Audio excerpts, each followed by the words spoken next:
competitive. Gain a better understanding of your brand, competition, best prospects, or new product opportunities to generate greater revenues in 2015. Call 949-357-9547 or visit www.strategicmarketintelligence.com.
When it comes to pioneers in their respective industries, we all know the Apples, Starbucks, and Trader Joe's of the world.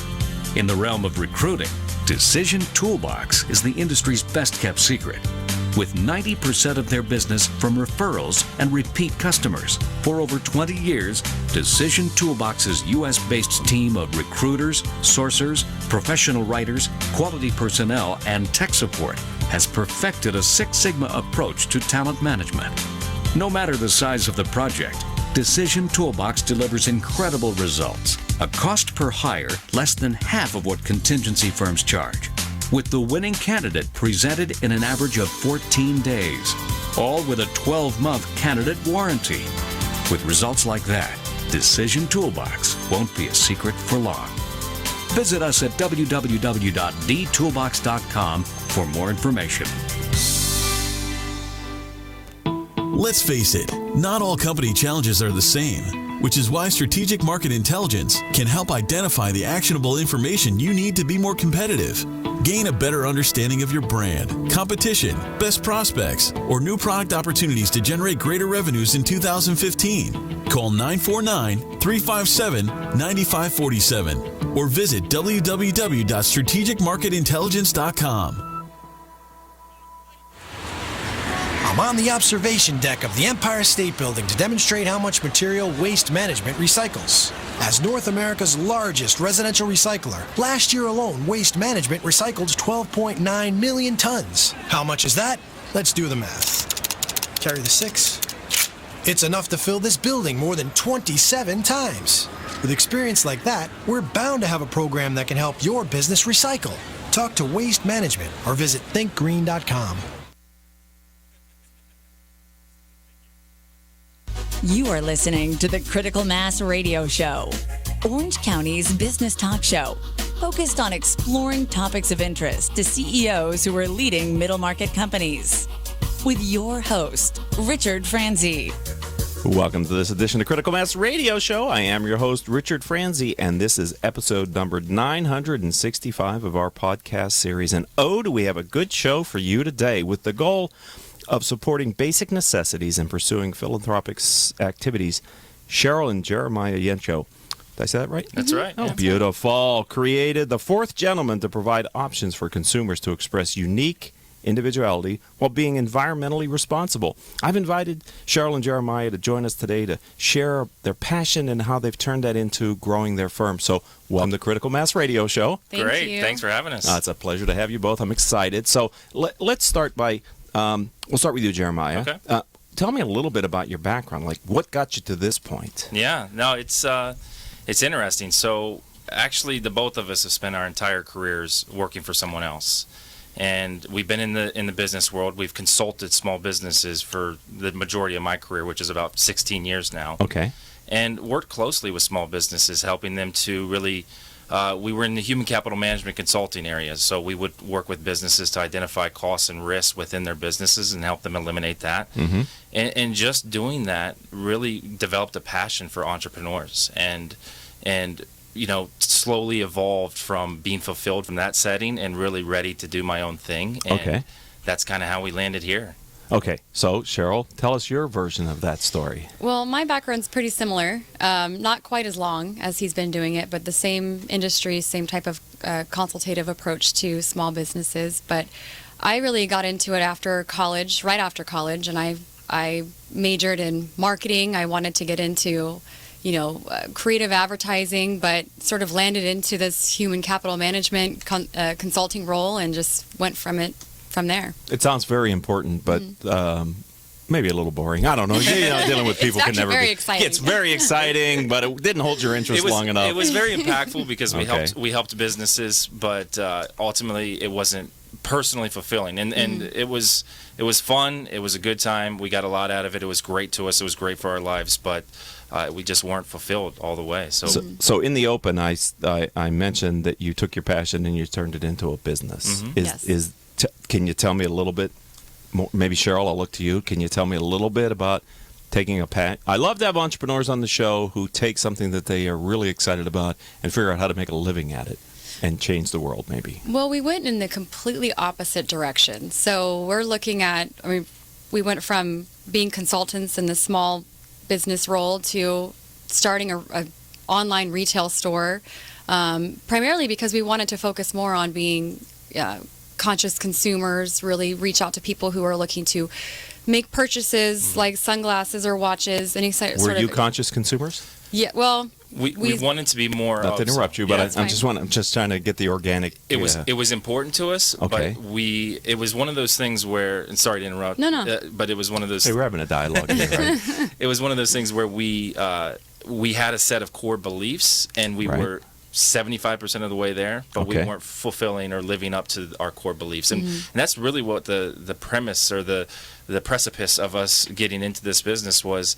We realized that we were starting to fork away from what was important to us. So spending time in the outdoors, understanding the value of what being around our family and being in nature could do for us, and then also making sure that we're supporting businesses that have the same goals and beliefs and ideas that we do was important to us, and we needed to reset. And Okay. that's what this was a major reset. So whose idea was this? I mean, who was? I'll give her credit. All right. Yeah. I always wanted to do it, but never had the courage. Girl power, man. I never had the courage, and she is the number one motivator Yeah? that you will ever find. So if you ever want to do something, get her involved in it. I'll take that challenge. So is that the way you remember it as well? yeah, he's always talked about it. Okay. And I think I had the type of, let's just do it. Why not? We got all the time in the world. Okay. And let's just jump into it. Let's not be afraid and just go for it. Okay, so let's talk about the Fourth Gentleman. What is it? You sort of alluded to it a little bit, Cheryl, but help the audience to understand what business you decided to start, or at least what business you're currently leading and growing. So we started as an online retailer for bamboo accessories. So the Fourth Gentleman today is a supplier for direct to the retail market for sunglasses and watches, 100% made out of bamboo. So for those of you that might be listening to us on the live stream or later looking at the video, they were very generous and brought me one Those of are their the products. Zions. Those are our Okay. Zions Brown. Okay, very nice, very stylish. All right, thank you. Not to interrupt, but Yeah. it's my show. Yeah. Are you from back east by chance? I grew up in Cleveland, Ohio. I'm from Pittsburgh, and I heard that in Oh. your. I heard that. Well, that's the end I of the heard show, that, so- baby. Yes, I'm sorry. I'm a Steelers fan. Yeah, unfortunately, I'm a Browns Well, fan. but so- maybe you're an Indians Yeah, fan and too. I I'm am an too. Indians Oh, there and you Cavs go. fan, that's there you right. go. All Yeah. right. And Cavs, yeah, you That- can't have them all. No. You can't be Yeah. all winners. We almost What- had 2 out of 3 this year. So. That's right. It's still a good run. That's right. Yeah, Karma's just bringing you the Browns just to bring you back down to ground, right? Just so you know. As a Clevelander, we expect the Browns. Of course, so- of course. Everything's right now.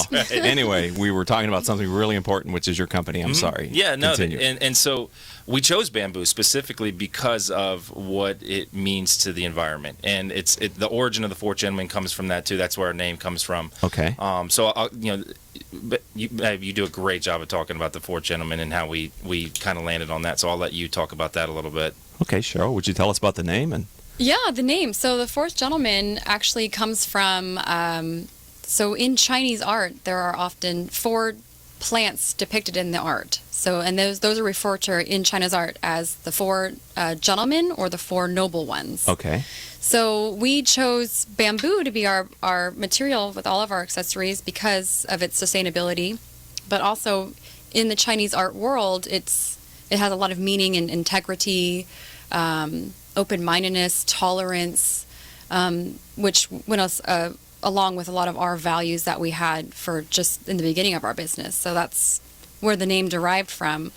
Yeah, and bamboo is an interesting material because it's 100% sustainable. So it's basically a grass. It grows fast. It can grow up to 12 feet a month. Right. Yeah, it's amazing. And so when you cut it, you don't deroot it or ruin the ground. You simply just cut it like grass and turn it into a material. Right. Very versatile, very stable. So for us, it was a perfect material to support the cause that we wanted to support. And then, as Cheryl was talking about, some of the symbolism that's involved was very important to us, and really making that the mission and the culture of our company and what we were delivering. Okay, so we're talking with Jeremiah and Cheryl Yencho, and we're talking about the Fourth Gentleman. So, but how did you go from wanting to create a business that reflected some of your values to picking bamboo, creating a product line, and getting it online? I mean, what the hell? I mean, sorry, that's a big process, Yeah. isn't it? I mean, Yeah. It was, yes, it was. So it was a process. I mean, this is not where we thought we would land. No. if I had $1 for every guest that sat in this chair, Yes. I'd have $1,000 or something. I don't know. It'd still be nice to have You'd it. have Holiday season. $965. Yeah, I exaggerated. Okay. Maybe somebody gave me a 5. Exactly. But no, it's so we when we kind of realized that we were off track, and that I liken it to we just all had Thanksgiving, our Thanksgiving, and I think, In the U.S., at In the least. U.S. we did, yes. And if you're like me, you ate way too much, and when it came time for dessert, I actually couldn't have any pie for Thanksgiving, and I had completely ate so much to where I couldn't be satisfied by pie, and that's where my life in corporate America was. I just was. I had taken in so much. Neither one of us were satisfied any longer. We couldn't think about spending another day. So we sat down and we actually decided to try to buy a business. We thought the best course is, hey, we know enough about running a business, Right. And the most important part, which is the human capital, That's right. That's the differentiation for a business. We thought the path of least resistance would be for us to buy a business. So we actually went about vetting businesses out. We found a business broker. We worked with them.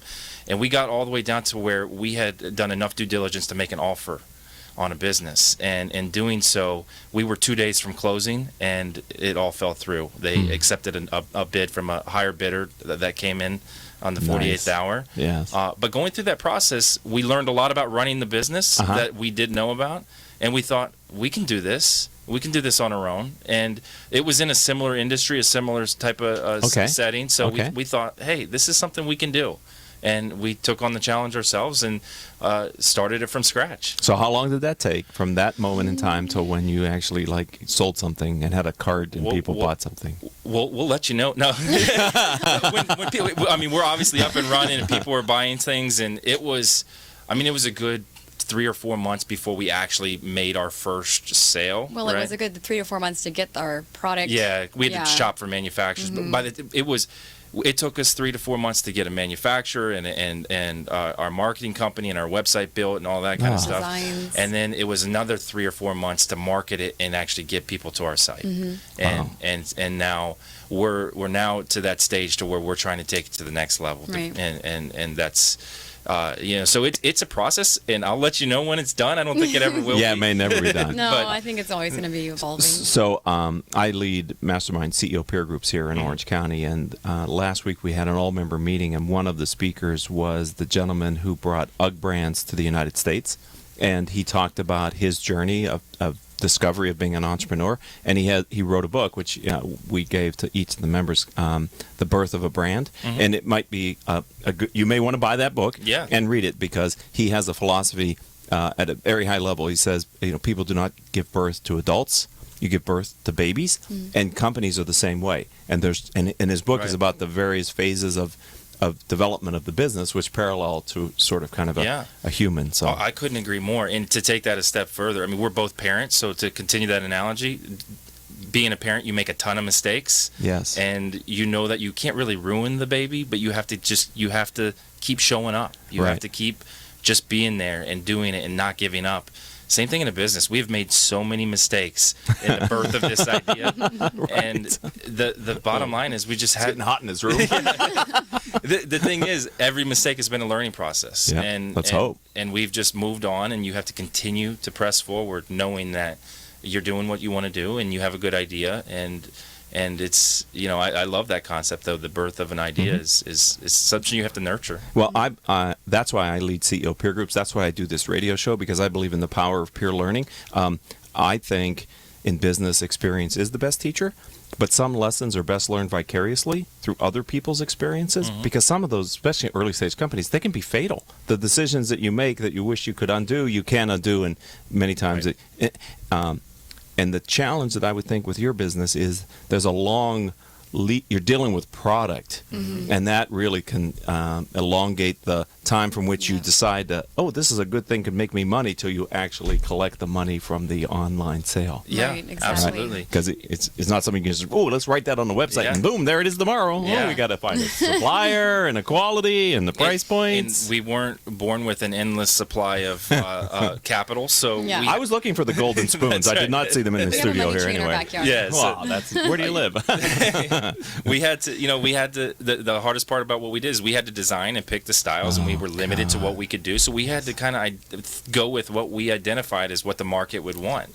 And you know what? We developed styles, and we guessed right on some, and we didn't on others, and we're still guessing that. And Right. And it's what's funny is the ones that we ended up, not. Some of the ones that we didn't project to go big are already sold out. Yeah. We're back ordered. Surprising. Rats, I know. Oh, my goodness. All right. So we're going to take a short break here on Critical Mass Radio Show. And Jeremiah and Cheryl are going to be back. We're going to continue the conversation of their entrepreneurial journey and their company, The Fourth Gentleman, after this word from me.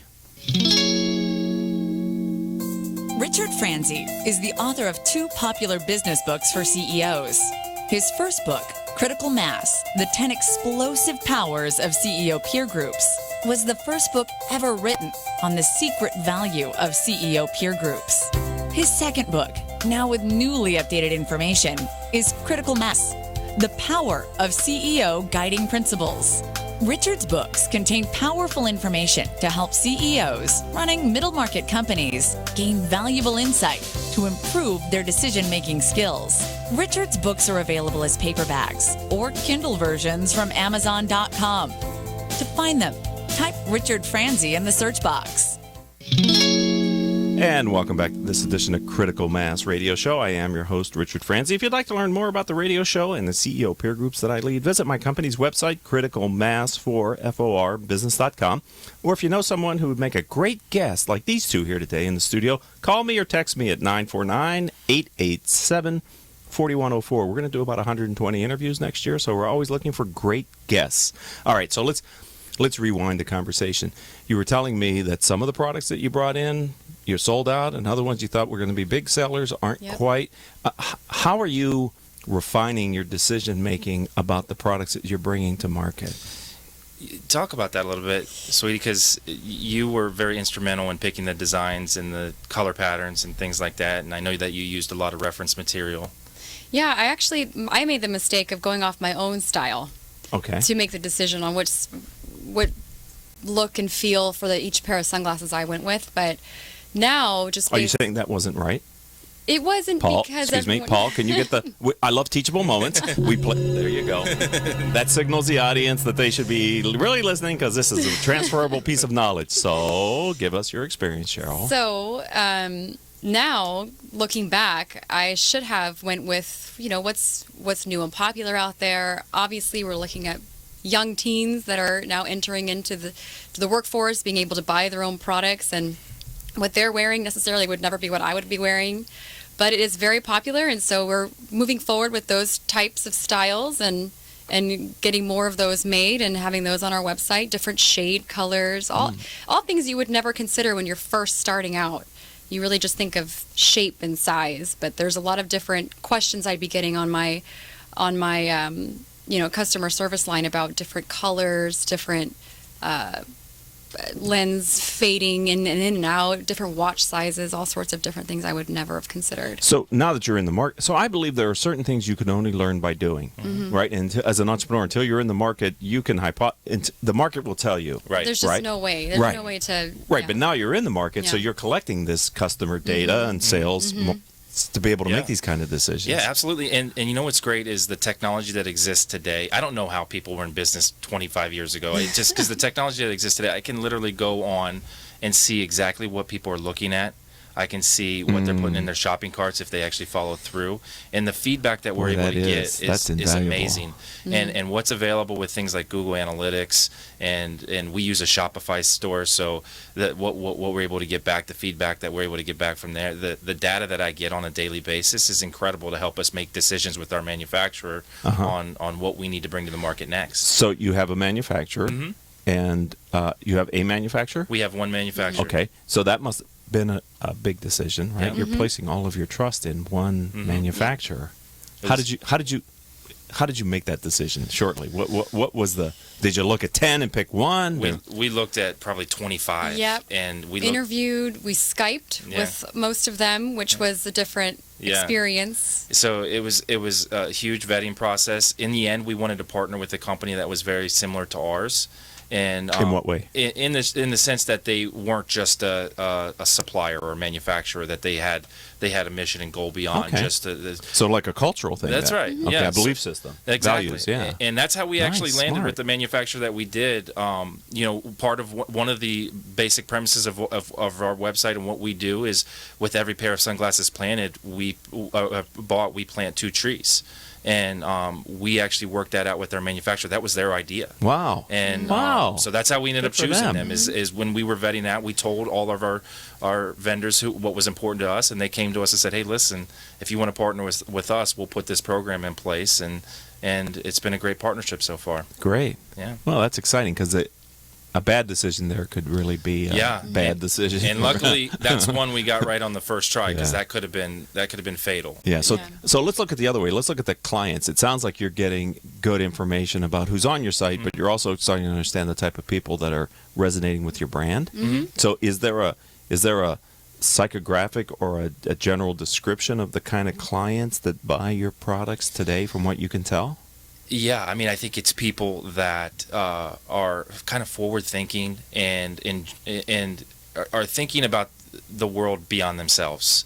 They tend to be in the millennial, the younger demographic, probably 18 to 40, that type of range. And not to say that we don't. There's not Everybody's welcome. all ages Right, welcome. That's right. just who has migrated so far, because the messaging and the marketing that we've received so far has been from people that blogs and other programs that kind of resonate in that space, and what we're doing resonates with people who this idea of conscious consumerism, of working with companies that go beyond just yourself and have like-minded ideas, and not just going to a store and picking up something because you want it, but actually doing the research to identify who you're buying from, right, is something that resonates with a very specific group of people, and those tend to be, people who are thinking beyond just what's important to them. But I think that sensibility is expanding across many demographics too, right? I think people are maybe it's starting with millennials, but it's like any movement. Many times, huge movements start with the younger generation, and then it percolates up through the rest of the culture. I agree 100%. And we're seeing, even when we were doing the business consulting, we saw this becoming important to businesses that have been around for 40 years, where they're identifying differently with their client base, and even in what we were doing with their employees. So this isn't a new idea that we're bringing to the table, and I agree with you 100% that this isn't just something that the younger generation, I think we're seeing this across, and I love it. I think it's great. I think the compassion and the tolerance that comes with that type of thinking can do nothing but move the world in a much better place. You heard it here on Critical Mass Radio Show. We have a few minutes left. So I encountered your brand at an activity. So talk to me about how you market and gain awareness for you, because it's hard, right? It's hard to get the consumer's attention. It's hard to be a B2C company. So talk to me about what you're doing to get people to recognize your brand. It's the hardest thing we do. It is beyond hard. So we are really good about getting people to listen when we have them in front of us. Okay. But as far as getting your brand out there with the critical mass, there's just no way to really put your finger on the biggest magic learning button. experience for me was that it's really easy to get a short-term bump in your market penetration, and we see that quite often. You mean like buying keywords or something, or doing an event that drives some volume? We haven't done any of that. Okay. So Yeah. we have not done any of that. Okay. We've done all organic, talking to folks like yourself, working with key bloggers within the industry, going to events in the area, and really done that. And we see bumps in that, but it's hard to be consistent. And so what we're trying to develop, and our goal is to develop a brand that people can identify with and know what that brand is. So we're working closely with social media. We think Twitter and Instagram are important. We think that working within bloggers that already have great followings in the space is important. Okay. People like yourself who already have a great network are important, and leveraging what already exists and trying to place our brand within that market space. Yeah, it's just getting them the awareness, and then hopefully they'll take. The hardest thing is getting someone to take action. Yes. I mean, they get great conversation, but getting them to take that mouse and to come to your site and to make a commitment, boy, that's the magic moment. That's right. And it is the magic moment, and the irony is that what we do and the product that we're selling, it's got a great following, and when people do hear the story and they do come, the penetration rate and the actual of them following through with that is above average for the industry, and we're very proud of that. So our story is resonating with people when they hear it. We just got to get more people to hear it. Yeah. Right. Okay. Well, that's hopefully part of what we're doing here on Critical Mass Radio Show today, and is available as a podcast on Stitcher and iTunes. If you're so inclined to become a podcast listener of the show, we would appreciate it. All right. So a couple minutes left here in the studio.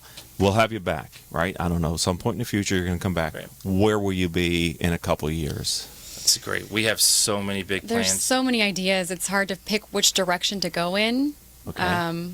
So, I mean, we really, from a product standpoint, we want to broaden our product base. We're working with our manufacturer now to develop bamboo ski goggles. Bamboo. Get out of town. Oh, yeah. And they look Snorkeling fantastic. goggles, they really do. We have a prototype snorkeling cool. goggles, and even a ski helmet. So we really, all of our products are going to be focused on getting people outside. Okay. Yep. And Got it. That's Perfect. 100% what we want to do.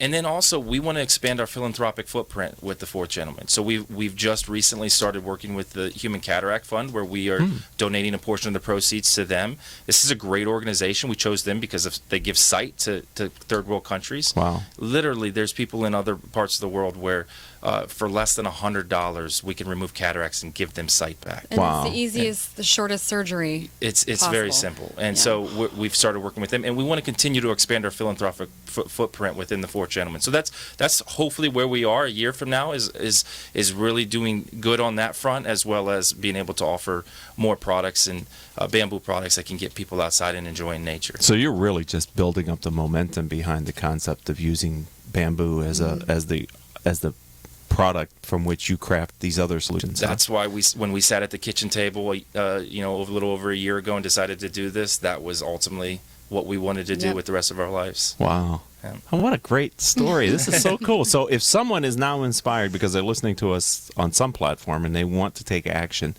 where would they find you on the web? Where should they go? thefourthgentleman.com. Is that spelled out, fourth? Yep, the fourth, spelled out. Okay. You can follow us at Fourth Gentleman, Okay. the number 4TH Gentleman. On Twitter. On Twitter. And then it's the Fourth Gentleman, again, all spelled out, on Instagram, on Facebook. Yep. Well, this is fantastic. Yeah. I am so glad we finally were able to get you in, because I guess we met then in September. September. Yeah, It's been a while. yeah. So it's been. I want to have you guys back. I love to see how entrepreneurs build their business. It's raw and real and all that great stuff. And I'm not going to hold it against you that you're from Cleveland. I have many wonderful family from Cleveland area that moved there. So it's a great place to be from. We're all Midwest. Yes, so. right. Like Pittsburgh. Yeah. I can say my joke again. It's a great place to be from. That's right. Especially this time of year. That's right. We see the weather that's going on back there. It's nice to be out of there. Many great times at Lake Erie. Yeah. So I love the area. All right, ladies and gentlemen, that's going to wrap it up for this edition of the Critical Mass Radio Show and Podcast. I'd like to thank our engineer, Paul Roberts, for being outstanding today. Yes, Paul. And our producers, Joan Park, Crystal Nunnally, and Howard Stern. Sorry, Haley Stern. No, I'd rather have Haley. She's much more dependable. I'm your host, Richard Franzi. If you'd like to learn more about the radio show or the firm that I lead, visit my website, criticalmass4business.com. And until our next show, I hope all of your business decisions will move your company in a positive direction. You have been listening to Critical Mass Radio Show Business Talk Show, focused on exploring topics of interest to CEOs who are leading middle market companies. With your host, Richard Franzi.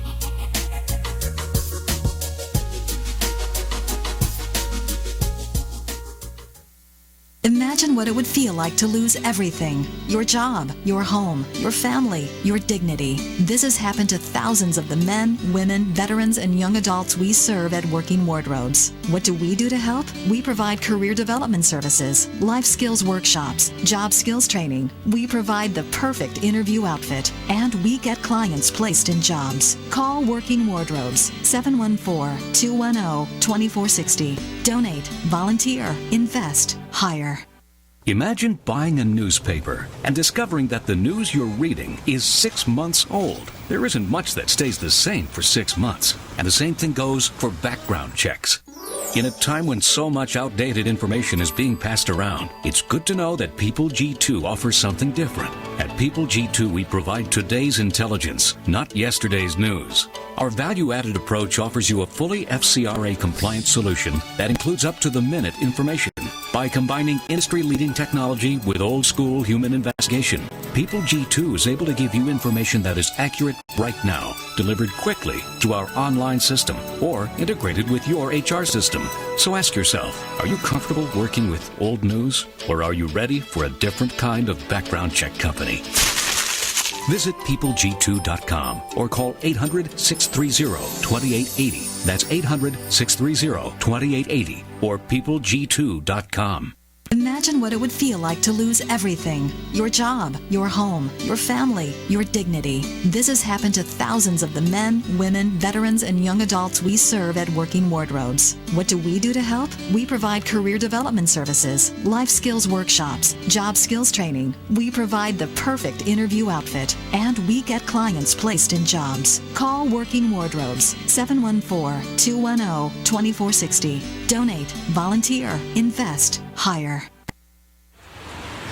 I'm on the observation deck of the Empire State Building to demonstrate how much material Waste Management recycles. As North America's largest residential recycler, last year alone, Waste Management recycled 12.9 million tons. How much is that? Let's do the math. Carry the 6. It's enough to fill this building more than 27 times. With experience like that, we're bound to have a program that can help your business recycle. Talk to Waste Management or visit thinkgreen.com. You are listening to the Critical Mass Radio Show, Orange County's business talk show, focused on exploring topics of interest to CEOs who are leading middle market companies. With your host, Richard Franzi. Welcome to this episode of Critical Mass Radio Show. I am your host, Richard Franzi. This is episode number 966. It is the last show we're doing for 2016, and I couldn't be more excited about the guest that we have. Dan Negroni is an author, and he's also a consultant. His latest book, Chasing Relevance, is what we're going to be talking about here on the radio show today. With the technology trends that are advancing in society today, and many of you business owners understand the constant pressure of new technology, millennials are greatly favored, right, because of their comfort level as being digital natives with technology. I've asked Dan to come in because his previous experience working with millennial employees, along with his coaching model, is hand-tailored to help you get into the trend and maximize this very important human capital. Dan, welcome to Critical Mass Radio Show. Thank you for having me. All right, we're going to talk about your book, but before we get there, tell me a little bit, and tell our audience a little bit about your backstory. How did you get to the point that you're at? My backstory. Well, I have kids that are millennials that I own. Actually, one I don't own. He's off the payroll. And then I had a lot of employees. I was at a business where we had almost thousands of employees, and about 50% of them were millennials. Okay. And we had to figure out how to activate them and get them to connect with our customers and create results in our business, and we just didn't understand them. Right. Yeah. And so how did you go from that experience to the realization that you knew something that would be transferable and then putting it in a book? You know, it's a process. As everything and everyone who's in business knows, life is a process, business is a process. We had an idea. We thought that we had a solution. We had a way to deal with it, and we were right. It just took 3 years to manifest it. Okay. And so I think they say that all good businesses take about 3 years, and so we are seeing this is about our third anniversary in February or March. Okay. And so we did it by getting in there and making a difference and coaching millennials and coaching businesses on how to get the most out of their millennials. Okay, so Dan, let's put the book on the side for a second. Let's talk about the business, because I clearly see you're an author of a book, and people could benefit from reading the book. For sure. But they also could benefit from working with you directly. Yes. So what is that like? Hopefully fun. Okay, but I mean, what do you do? And certainly results driven. We do three major things. We do speaking, coaching, and workshop training and leadership training. And they all kind of have the same type of foundational baseline. Okay. And then work that we do, which is really understanding people from the inside out and getting them to be their best selves in the workplace and communicate a story and all the things that we know we need to do that we just don't do. Okay, so ladies and gentlemen, Paul, get ready for the gong, because we may require it here in a little bit.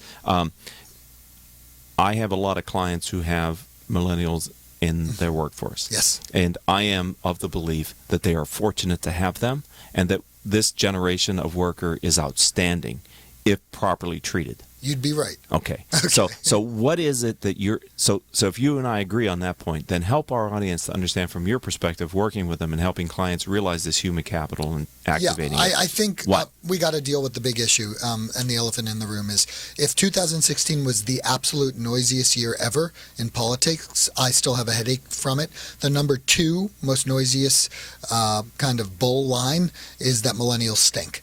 Even millennials don't want to be classified as millennials. When you go and you do a big speaking engagement in front of thousands of people and you say a millennial's 20 to 36 years old, who's a millennial? And they kind of raise their hand kind of a little bit, and you're like, are they ashamed? Well, you're 20 to 36 years. Well, I'm not really a millennial. I have a different work ethic. Oh, which wow. is nonsense. So they bought into They've bought into all the negative noise that's about millennials. They're entitled. They expect to be vice president the second day they're at work. They're entitled. They're disloyal. They want to go from the mailroom to the boardroom in about 2.5 seconds. Yeah. Tell me about myself some more. Give me feedback. Yeah. Make it work-life balance. It's all about me, which is somewhat true.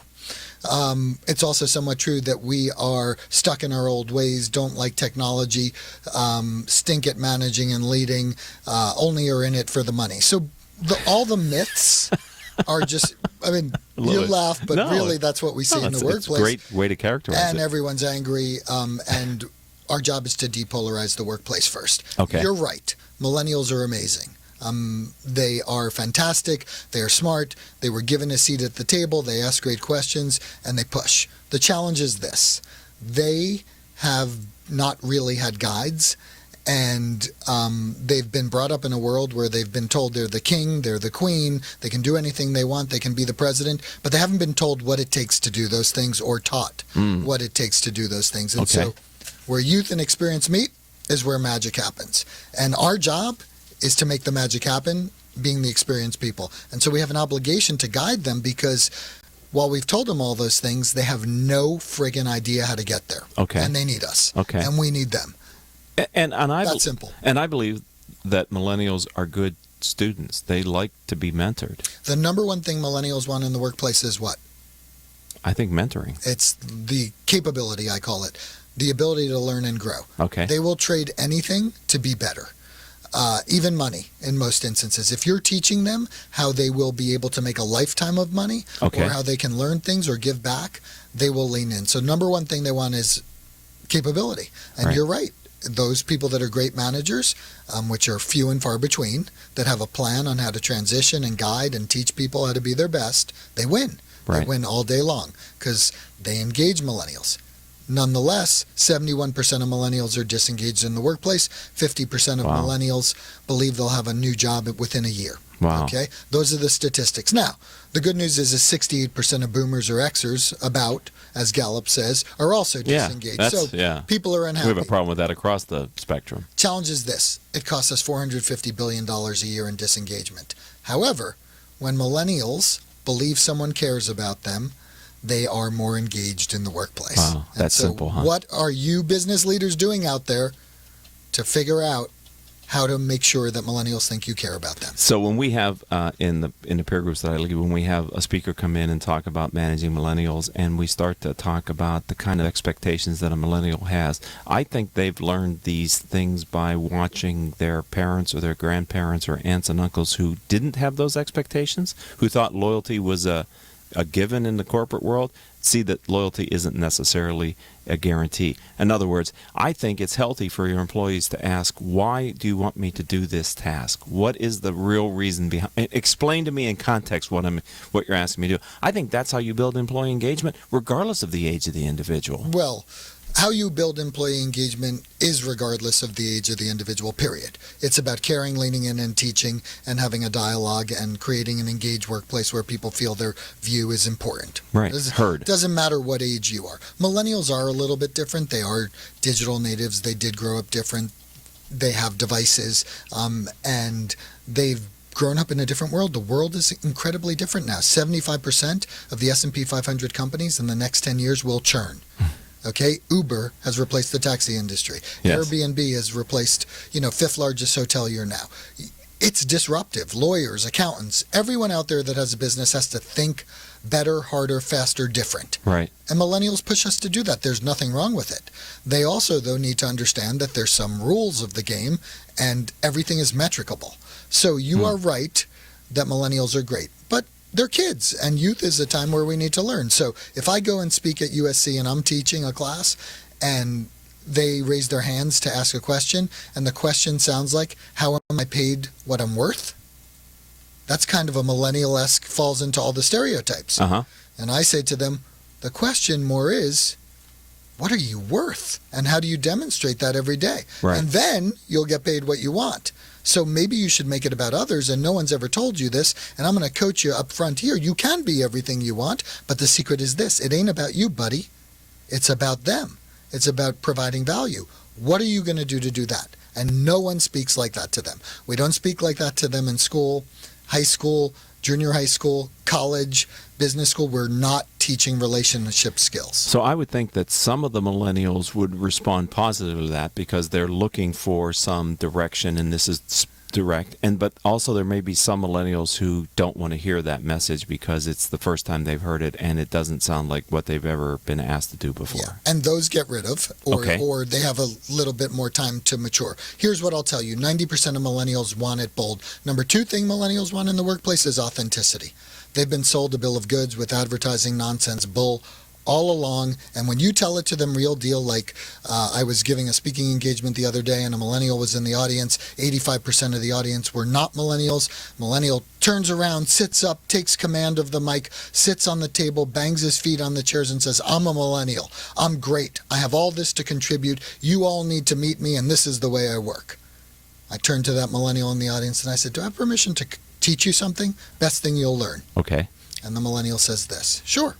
And so I said, look, dude, I want to tell you something. How many people are in this room are millennials? He says 15%. I said, so the rest of the audience is 85% boomers and Xers, and you've just annoyed 85% of the audience. Clearly, antagonize them. Right. What are you doing here? Oh, you want to meet people, you want to grow your business, you want to connect with people. How do you think that just served you, pissing off 85% of the people here that think you're a brat? Now, I love the fact that you're confident enough to sit your big butt up on this table, stomp your feet, and tell them what you want. And that's awesome. And you were articulate about it, and that was wonderful. But you just disconnected with all of them. They don't like you. What are we going to do about that? And what do you do to make it about them? This is not about you. Right. It's about connecting with them. When you connect with other people, you make it about them. Well, we went back and forth, and my first standing ovation, by the way, from the non-millennials. Right? 85% of the audience is like, oh, you just schooled Go him. Dan! What do you think the millennials' reaction to that was? I would like to hope that in the end he appreciated. He said thank you. Yeah, that's what I was hoping. And 90% of millennials will say thank you. No one knows how to coach and talk to them. He said thank you, and he said, Dan, can I get your card? I'd love to get and learn more about how I can be better. So that's very encouraging then. It's completely the way it works. Right. So instead of being passive-aggressive with them in the workplace, it is better to be upfront, transparent, and honest with their best intentions at heart.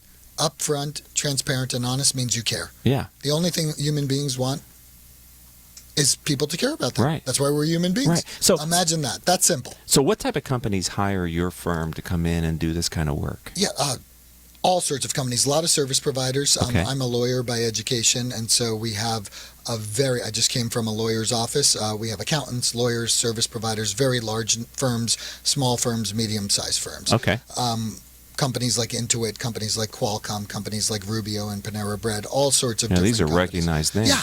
I mean, we really are super, super fortunate enough to have had exposure to great companies and have had results in those types of companies. Okay. Yeah. So we're going to take a short break here on Critical Mass Radio Show. So if you're listening to us on the live stream on octalkradio.net, don't go anywhere. I'm going to come back with Dan in a minute. Literally, it's a minute. And if you're listening to us on iTunes and Stitcher and the other podcasting platforms that we use, don't hit the skip 30-second thing. Just sit through the commercial, because guess what? It's just a simple message about one of the products or services that I do, and I would like you to listen to it. We'll be back with Dan, and we're going to talk about his book, Chasing Relevance, after this word from me. If you are an Orange County business executive, this message is for you. Do you ever feel isolated with no place to turn for advice or feedback? Who holds you accountable to your commitments in your company? Where do you find the right resources to help you and your company grow? If you have these questions, then Critical Mass for Business might be the answer for you. Critical Mass for Business is committed to helping you make better decisions. These are groups of peers running businesses just like you, providing a great sounding board to test ideas and concepts, review plans and goals, and present issues and opportunities for discussion. The result is improved strategy, accountability, people, and execution skills. If you are interested in learning more, go to www.criticalmassforbusiness.com and learn more about our executive peer group.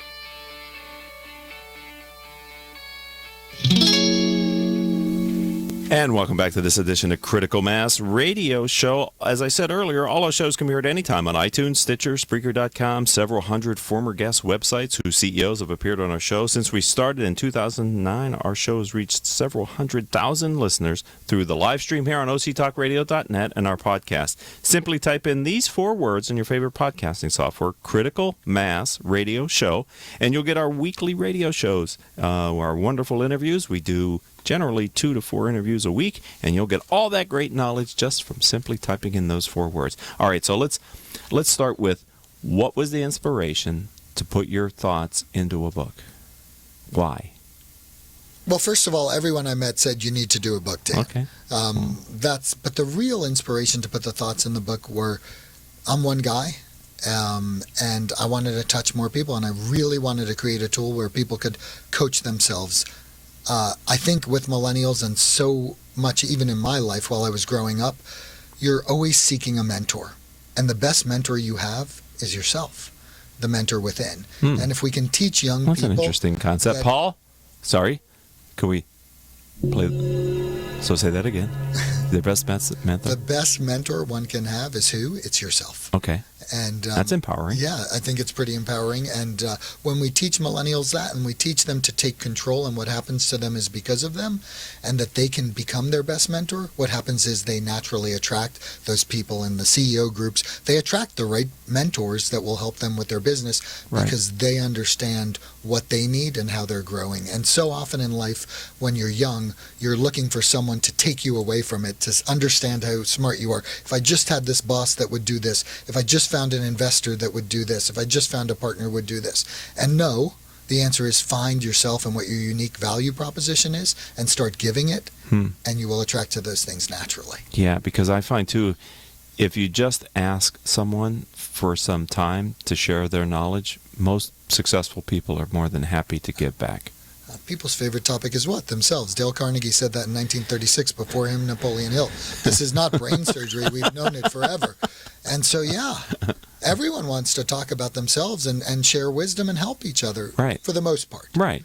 Yeah, you're going to get the occasional. You will get jerks. And there are tons of jerks, each sex, male, female. They're on all sides, all colors, all races, religions, wealth. You'll get those. But the truth is, most people will help you if you show an interest and you focus on what value you can provide them. Yeah, and you're genuinely interested in listening to what they're going to teach you too, right? I mean, it's... You're genuinely interested in learning to create some value for yourself and others. So your book is Chasing Relevance. For those on the stream, I'm holding it up. You can probably see it. We have a copy of the book here. And the subtext is 6 steps to understand, engage, and maximize.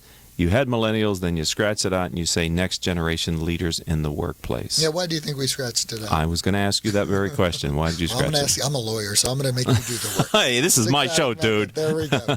Because you're trying to change the stigma around millennials to a different concept. So there's lots of reasons. That is one of them. We're trying to change the stigma. But more importantly, it's not only millennials that need to become better leaders for the future, it's all of us. Most managers suck. And the question is, do you want to suck anymore, or do you want to create a legacy for people? They suck because, finish that sentence. They suck because we are a society based and focused on time. And time is a hard thing to give up, and relationships cost time. The other reason is it's hard friggin' work to build relationships, and we do not focus on that or give tools for it.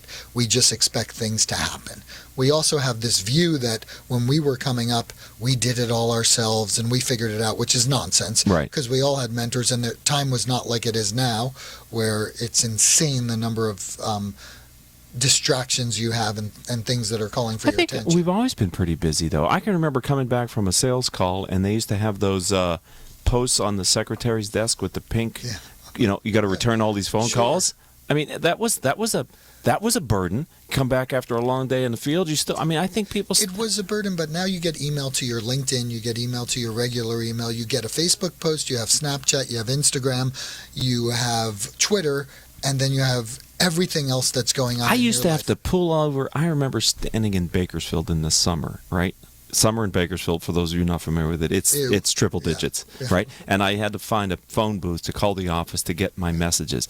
That thing was disgusting. The phone was just... I could smell it now. Exactly! You read my mind, right? Now, I can, while I'm in the comfort of my car driving, I can do the same thing much more productively. So, I think we're busier, but we have tools that enable us to be even more productive with less stress. We certainly have tools, but the average person gets 100 emails a day. The average person has to consume 9 hours of data in 6.5 hours worth of time. The average millennial gets 181 texts a day and looks at their phone 43 times. So yes, I agree with you that we do have tools, but they also are on all the time. Yes, they are. And so it just is different. And if we think and everyone is competing with everyone has their own personal brand and this and that, and they're trying to sell. So it is just different than it was. And we didn't have email when I was starting, and I had this big dinosaur computer. I mean, we barely had electric typewriters that printed out the legal documents at the time. Wow. And so it just was completely different. Right.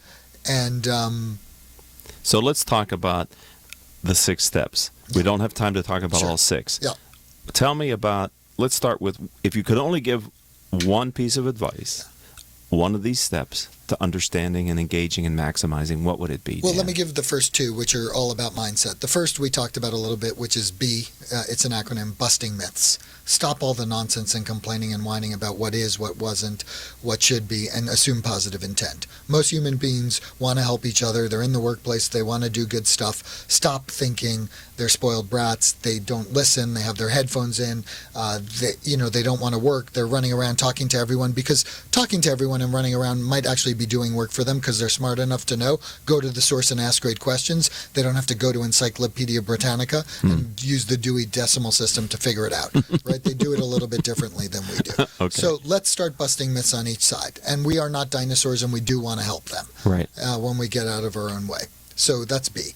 R is about real deal relationships, and I would say the number one most important thing is to figure out the key, and I believe the most important life work skill is building relationships. So how do you said build that. relationships? First relationship you start with is what? Yourself. Second relationship is everyone else that's out there and providing value to them. And let's start teaching that and focusing on that. And the third thing, I, is actually taking your own accountability and cleaning your side of the street. I own it. Mhm. Own it. So when I have a lawyer that stands up and says, these associates, they won't listen, I keep telling them what to do, how to build, they don't listen to me. And I keep telling them and telling them and telling them, how's that working for you? Not well, I'm very frustrated. I said, well, maybe telling them is not the way to do it. Yeah. Maybe it's showing them, maybe it's a combination, maybe you need to shift. And why do you think you need to shift? And if you don't think you need to shift, well, how's that working for you and serving you? Right. And so it's all these little tools that makes us look with inside, which are just little tweaks of the dial, if we really get it right for most people. And each person's different. So how am I coming to the party to understand me and what's going to work for me to do it? Shy person may only be able to ask questions, where someone with a personality like me can just go out there and be it and do it innately. But what are you doing to sharpen your tool? So I hear some emotional intelligence in what you're saying as well. Having some level of emotional intelligence as a leader, understanding yourself and understanding your impact on other people. Is that a part of your work? Well, clearly, it's a part of any success, right? Is connecting with people and building relationships. So, yes, it's a part. We go through a assessment where you learn your strengths, you learn your skills, values, and passions, but in a way it affects other people. You learn your brand, you tell a story, how to connect, what's your, people call it a pitch, they call it a story. It's what you put out there to get back stuff, to create great relationships with people, to create value in the world, and what's your unique differentiator, and understanding those things. So is that emotional intelligence? Absolutely. I think it's a necessary skill to conquer the workplace, to get the girl, to get the guy, to get the promotion, get the sale, get the job.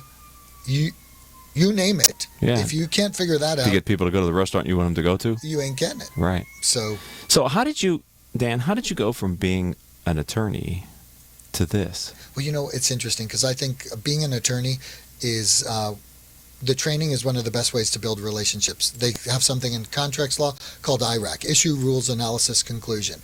And that is all about understanding what you got to help someone else, or the challenger method of sales, if you will. Mm-hmm. You get in there, you understand the issues. It's what you do in your groups and for your clients all the time. You really understand. You ask great questions that are about them. You provoke, you push, you challenge the new way, and you come up with great results. And if attorneys really... I'd say the best way to become a salesman is to go to law school.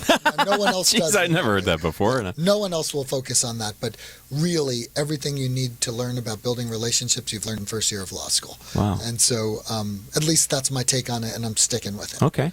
So if someone wants to buy your book? ChasingRelevance.com, Amazon.com, Chasing Relevance, Okay.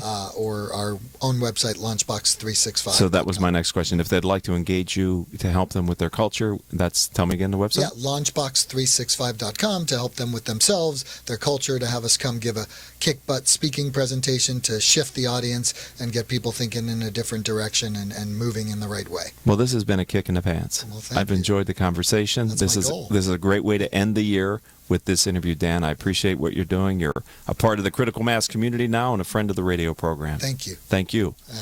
All right, ladies and gentlemen, that also wraps up this show for the year and today. So I'd like to thank Paul Roberts, who, without Paul, what would we have, really? He's our engineer. He's keeps all the lights on and the beaming the signal to you. So Paul Roberts and OC Talk Radio, another great year.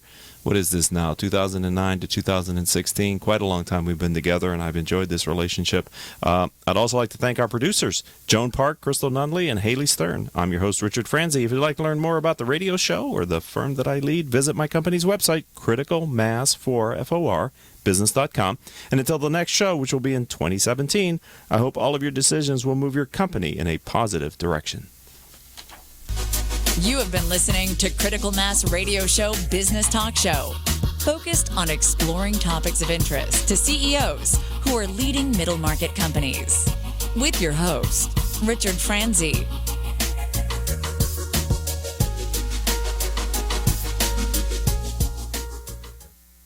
Imagine what it would feel like to lose everything. Your job, your home, your family, your dignity. This has happened to thousands of the men, women, veterans, and young adults we serve at Working Wardrobes. What do we do to help? We provide career development services, life skills workshops, job skills training. We provide the perfect interview outfit, and we get clients placed in jobs. Call Working Wardrobes, 714-210-2460. Donate, volunteer, invest, hire.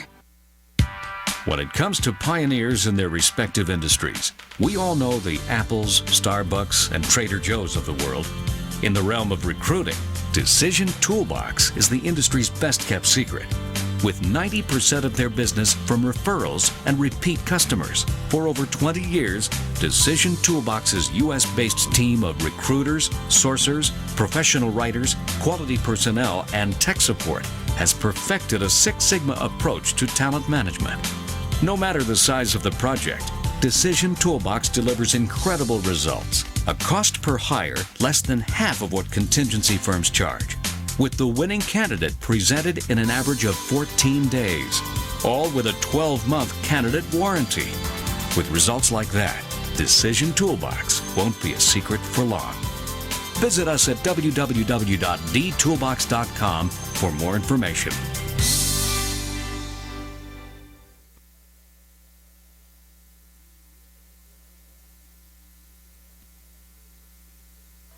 Let's face it, not all company challenges are the same, which is why Strategic Market Intelligence can help identify the actionable information you need to be more competitive.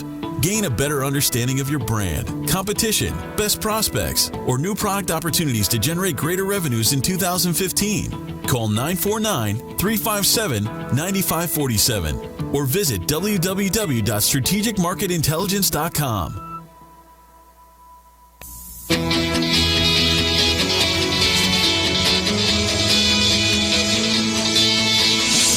Welcome, everybody. It's time once again for another episode of OC Spotlight. We try and take a look at the most interesting people doing the most amazing things right here in your own backyard.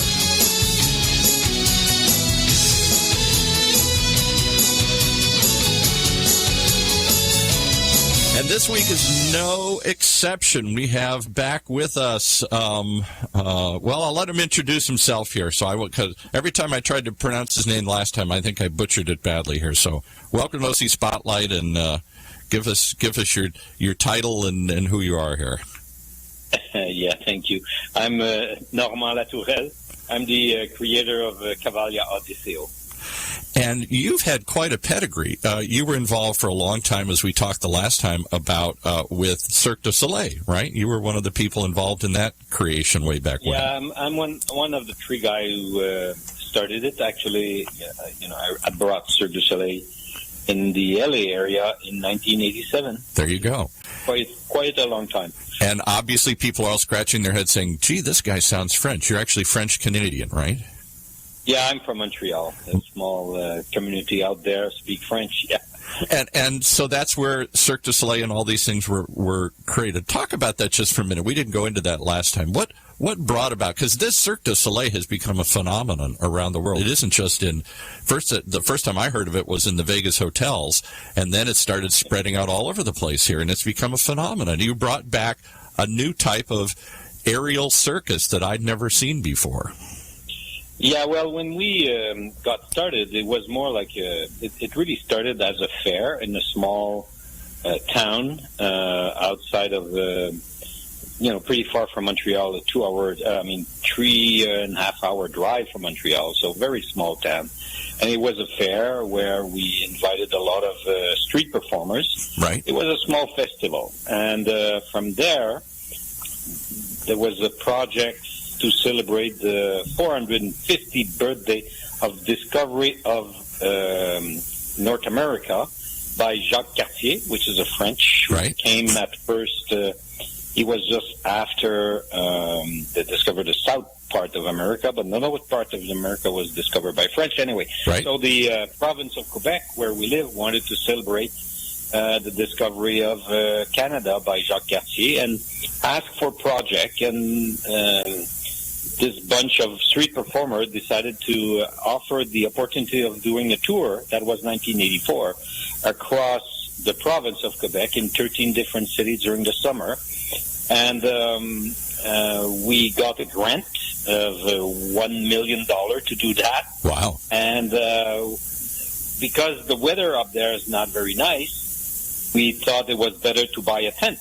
And the cheapest tent we found was a tent that was built by Italians, and it was a circus tent. Right. And we bought the 800-seat circus tent.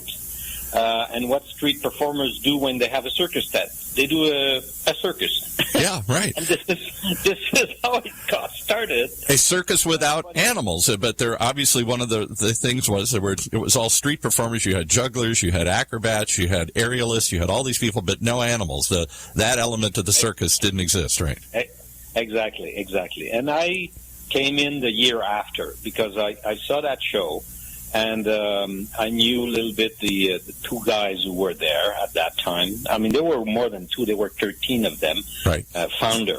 But it was more like, sort of a project, almost student project, And I've seen the show, and I thought it was very good. And those two guys approached me. They were the main, one was the president, Guy Laliberté, and the other one was the accounting.